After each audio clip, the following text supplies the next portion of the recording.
Cohen. The President-elect of the United States of America, Donald Trump.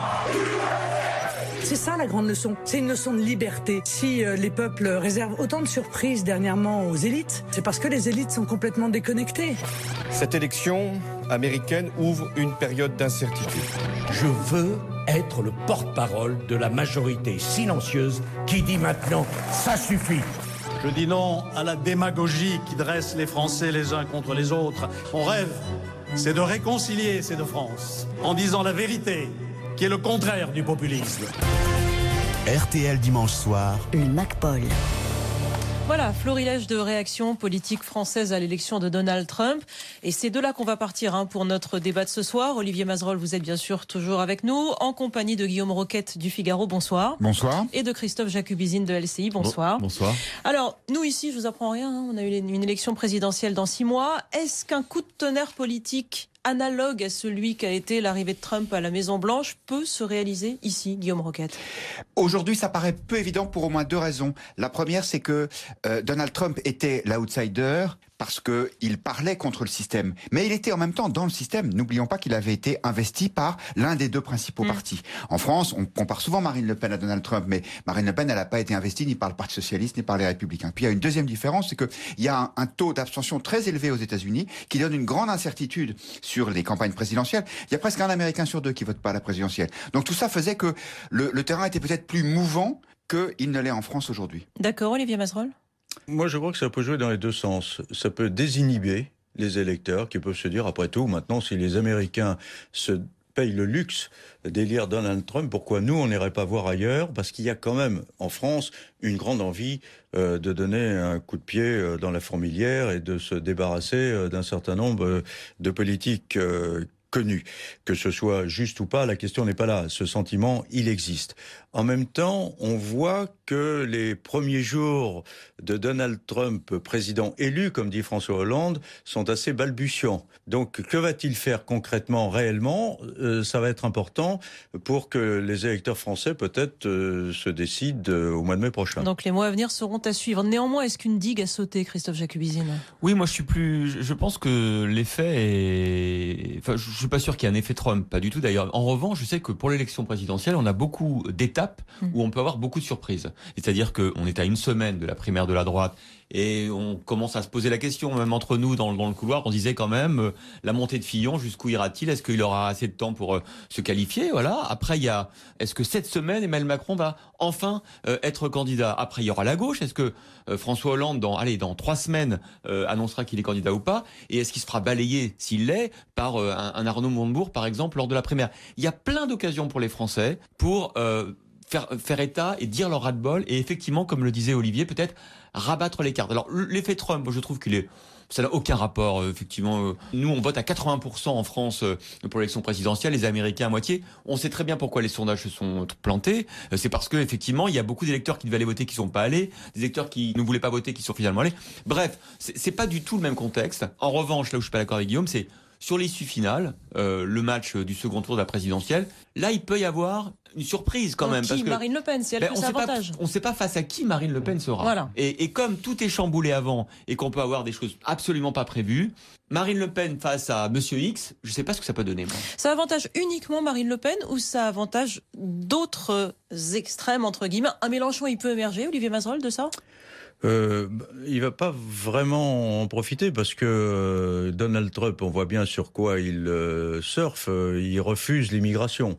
Jean-Luc Mélenchon ne dit pas non à l'immigration. Ouais. Donc il y a un internationalisme, même s'il a été quand même grandement édulcoré, mais quand même qui existe chez Jean-Luc Mélenchon, qui est son talon d'Achille. C'est la force de Marine Le Pen qui, elle, là-dessus, au contraire, est extrêmement offensive. Alors néanmoins, Guillaume Roquette, j'ai bien entendu votre position au début du débat, mais s'il y a des leçons à en tirer de cette élection en France, lesquelles sont-elles? Est-ce qu'il y a des discours qu'il faut rendre plus punchy? Est-ce qu'il y a des choses qu'il faut arrêter de dire? À l'inverse, du côté de la classe politique française, comment faut-il modifier en termes d'attitude? Alors, on n'est pas obligé de se montrer aussi vulgaire et grossier que M. Trump. Mais ça, de toute façon, c'est pas le tempérament français. Ouais. Sur le fond, je pense que on n'a pas forcément à donner les mêmes réponses que Donald Trump, mais il ne doit pas y avoir de sujet tabou. Par exemple, le principe selon lequel le libre-échange, c'est forcément formidable et qu'il faut que les frontières soient ouvertes. Eh ben, c'est pas certain. Il y a un certain nombre de millions d'Américains qui travaillaient dans l'industrie et qui ont été ruinés par l'ouverture des frontières. Sur l'immigration, considérer que l'immigration est forcément une chance pour un pays. Eh ben non, ça n'est pas certain. Considérer que... Enfin, personne ne dit ça, Guillaume. L'immigration est une chance pour la France, ça reste encore... La question, c'est comment est-ce qu'on la régule et à quel niveau? C'est oui, ça la question. Eh bien justement. Alors ensuite, effectivement, on dit, alors il faudra peut-être chaque année s'interroger sur le nombre de gens qui doivent rentrer en France. Donald Trump, il dit pas ça, il dit, on va construire un mur. Comme ça, les gens ne rentreront plus. On considère peut-être ça comme extrémisme, mais allez demander aux gens de Calais, où la jungle commence déjà à se reconstituer, eh bien, ce sont des solutions qui sont peut-être simples, très simples, celles de Trump, mais elles méritent d'être discutées et non pas forcément évacuées avec mépris. Christophe Jacubizine, sur la façon de dire tout ça. Ouais, moi j'ai une question plus fondamentale, presque une angoisse personnelle. C'est est-ce que en France, comme aux États-Unis, on va finir par élire les gens qui disent n'importe quoi?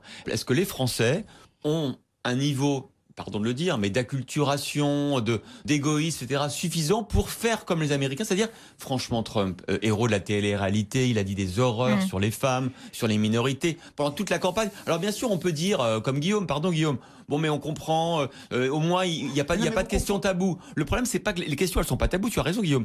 C'est que les réponses, c'est du grand n'importe quoi. Mais le grand n'importe quoi, c'est pas forcément sur le fond. Le grand n'importe quoi, c'est quand il dit qu'évidemment, qu'Obama est l'inventeur de l'État islamique. Ouais. Ça, c'est n'importe quoi. Olivier mais sur l'immigration, il n'est pas américain, Obama n'est pas américain. Mais on peut dire ça et être élu président des États-Unis quand même. Olivier.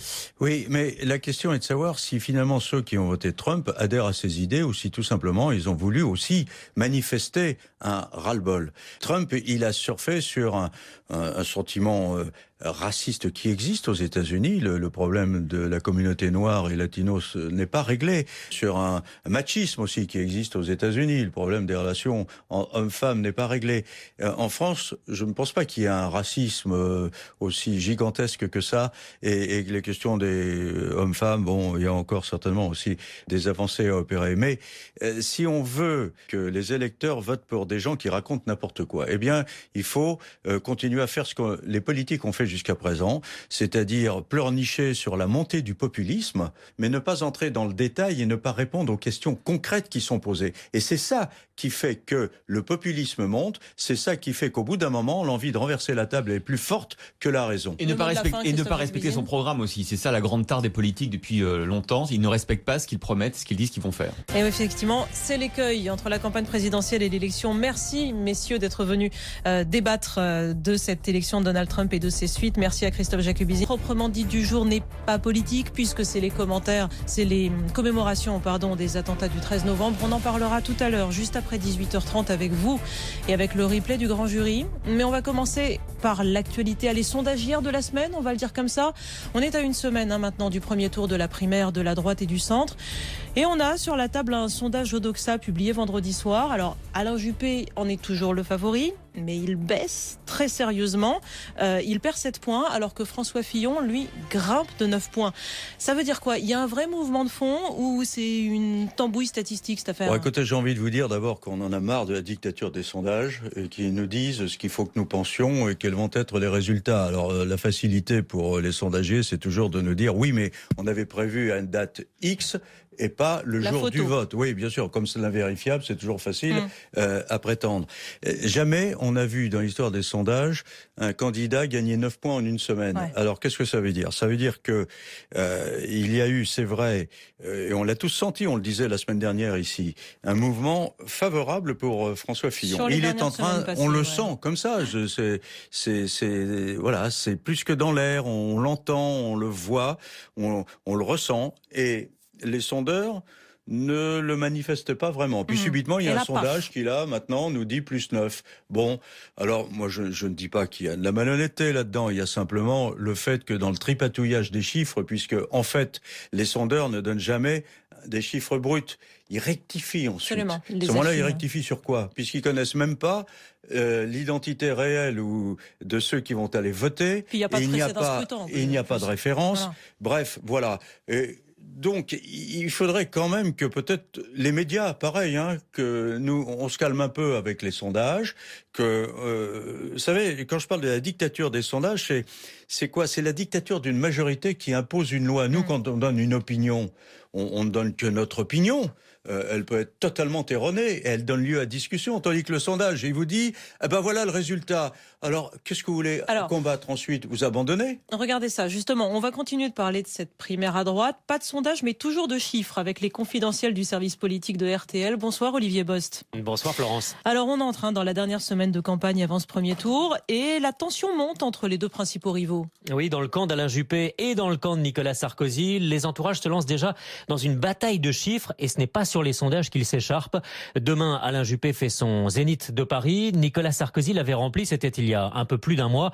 Ce meeting se voulait comme une démonstration de force. L'ancien président voulait démontrer que la mobilisation était de son côté pour le plus gros meeting de sa campagne de premier tour. Et son équipe avait alors expliqué qu'il y avait 6000 personnes. Mais les proches d'Alain Juppé expliquent que c'est totalement faux. La jauge du zénith, c'est un peu plus de 5000 places assises et pas plus. Et eux, demain soir, feront donc mieux, ils feront plus. Car contrairement au meeting de Nicolas Sarkozy, il n'y aura pas de chaises dans la fosse. Vous savez, cette zone devant la scène, les gens seront debout, comme pour un concert. Et hop, là, il y aura réellement 6000 personnes. 6000 personnes pour écouter et applaudir dans l'ordre. Marielle de Sarnez, la vice-présidente du MoDem, Jean-Christophe Lagarde, le président de l'UDI, Patrick Devedjian, le patron des Hauts-de-Seine, Valérie Pécresse, la présidente de la région Île-de-France, et enfin Alain Juppé. Le tout doit durer à peine plus d'une heure et demie. Je ne suis pas sûr que cet engagement-là, ils le tiennent vraiment. Allez savoir, en effet. Alors, vous avez aussi une autre bataille de chiffres, toujours dans cette primaire de la droite et du centre. Oui, alors dimanche prochain, pour la soirée électorale, nous aurons les premiers chiffres vers 21h, 21h30, normalement, lorsque les 2000 premiers bureaux de vote auront envoyé leurs résultats. Il s'agira alors donc d'un résultat très très partiel, puisque je vous rappelle qu'il y a plus de 10 000 bureaux de vote. Mais ce premier résultat, comme aucun institut de sondage ne fait de sondage à la sortie des urnes, eh bien ce premier résultat va influencer les commentaires de toute la soirée électorale. Alors comment faudra-t-il interpréter ce premier résultat? C'est là que l'explication est très différente chez les entourages des candidats. Chez Alain Juppé, on explique que ce résultat sera forcément favorable à Nicolas Sarkozy, car les 2000 premiers bureaux de vote, les plus petits, sont surtout en zone rurale, là où Nicolas Sarkozy fait de bons scores. Chez Nicolas Sarkozy, c'est l'explication totalement inverse. C'est Alain Juppé, si on les écoute, qui arrivera en tête en début de soirée, car les bureaux de vote où l'on vote le moins, d'après eux, seront des bureaux de vote dans des villes ou des quartiers de gauche. Et c'est bien connu, les gens de gauche vont voter pour Alain Juppé. Oui, d'accord. Donc la morale de tout ça, c'est grosso modo, il faudra veiller avant d'avoir les résultats que vous aurez forcément dans la soirée spéciale électorale sur RTL, Olivier. Oui, il faudra veiller. Moi, je me souviens d'une élection en Grande-Bretagne, c'était en 1974, qui avait vu la victoire de Harold Wilson. Bureau après bureau, toute la nuit, les résultats changeaient. Il a fallu attendre 10h du matin ou 11h, je ne sais plus très bien, pour savoir lequel des deux avait vraiment gagné. Ça pourrait bien nous arriver. Bon, alors de la primaire à droite, on va passer à la primaire à gauche pour s'intéresser au challenger, Arnaud Montebourg. Bonsoir Vincent Desrosiers. Bonsoir. Vous avez suivi l'ancien ministre de l'économie à Lyon et Villeurbanne cette semaine. Arnaud Montebourg rêve de prendre la place de François Hollande. La gauche est en morceaux. Le chef de l'État est au plus bas dans les sondages et encore plus après ses confidences et le livre qui a suivi. Et l'ex-patron de Bercy commence à y croire. Oui, 3 déplacements par semaine pour Arnaud Montebourg. Les yeux sont cernés, mais le regard est vif. Et quand il visite une entreprise, il a le contact facile. C'est combien le mètre carré chez vous? Alors on a toute la gamme. On a du low cost à 60 mètres carrés. Si je veux m'installer, je fais comment pour venir chez vous? Arnaud Montebourg, l'homme politique qui connaît l'entreprise, il a travaillé chez Habitat et il aime le faire savoir. D'accord, mais une campagne, ça coûte de l'argent, Vincent. Il fait comment, Arnaud Montebourg? 130 000 € ont été levés jusqu'ici. Les 50 000 € du PS promis à chaque candidat vont bientôt arriver. C'est sûr qu'à côté des 3 millions d'Emmanuel Macron, c'est pas grand-chose. Alors, il en a fait un argument de campagne. Nous faisons une campagne low cost avec beaucoup de soutien, car nous n'avons pas de milliardaires à nos côtés, nous n'avons pas d'exilés fiscaux. Ce sont des petits dons. Nous voyons bien l'engagement de militants. Et pour les remercier, Arnaud Montebourg envoie son dernier livre à chacun de ses donateurs. Alors, avec les Français, on sent que le courant passe bien. Est-ce que c'est aussi le cas avec ceux qui vont voter quand même à la primaire, à savoir les militants socialistes? En tout cas, il fait tout pour. Dans la petite permanence PS de Villeurbanne, Arnaud Montebourg se pose en grand rassembleur. Les déçus de Hollande, ceux qui sont tentés par Emmanuel Macron, tous sont les bienvenus et il n'hésite pas à dramatiser l'enjeu. Juppé l'emportant l'année prochaine, eh bien, c'est Le Pen dans 5 ans. Devant les militants, il improvise un petit discours et soudain, il fait cette étrange confidence. Il y a 3 personnes qui peuvent rassembler la gauche. Il y a Martine Aubry, Christiane Taubira, moi-même. J'ai dit à Martine Aubry, je l'ai fait savoir, à Christiane Taubira, que si elles étaient candidates, je me retirerais. Parce qu'elles sont meilleures rassembleuses que moi. Elles ne le sont pas, elles ne l'ont pas fait savoir. En conséquence, je suis candidat. Vous l'avez entendu, hein, il serait prêt à laisser sa place. On peut légitimement douter de sa détermination, mais Arnaud Montebourg assure qu'il sait où il va et comment il gagne. François Hollande et Manuel Valls, si on l'écoute, il n'en fait qu'une bouchée.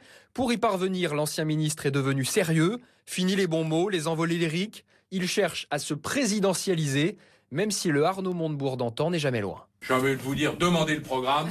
Il est en vente à 3 € dans toutes les librairies. Vive le socialisme, vive la République. Et vive la France. Voilà, alors reportage RTL de Vincent de Rosier. Olivier Mazerolle, il est déjà en train de s'effacer avant d'avoir commencé, Arnaud Montebourg. Non, il ne s'efface pas du tout. Voilà. Il veut les rallier. Il veut les rallier à lui pour montrer que finalement il a le désir de le rassembler. rassembleur. Mais vous savez, Arnaud Montebourg, il a commencé à se dire qu'il pourrait être candidat à la présidence de la République il y a à peu près 1 an et demi. Mais à l'époque, il en discutait avec ses copains autour d'un pot et puis c'était un peu comme ça, bon tiens. Et puis il a travaillé. Il a beaucoup travaillé. Maintenant, il y croit vraiment. Il a envie de se présenter. Il a envie de battre François Hollande, de démontrer que la gauche du gouvernement peut être différente de ce qu'elle est aujourd'hui. Il le peut, battre François Hollande ? Oh, c'est possible. En tout cas, voilà. Vous savez, François Hollande, il est tellement bas en popularité à l'heure actuelle que, voilà, c'est possible. Je ne sais pas si ça se produira, mais c'est possible. Bon, on va se retrouver dans un petit instant pour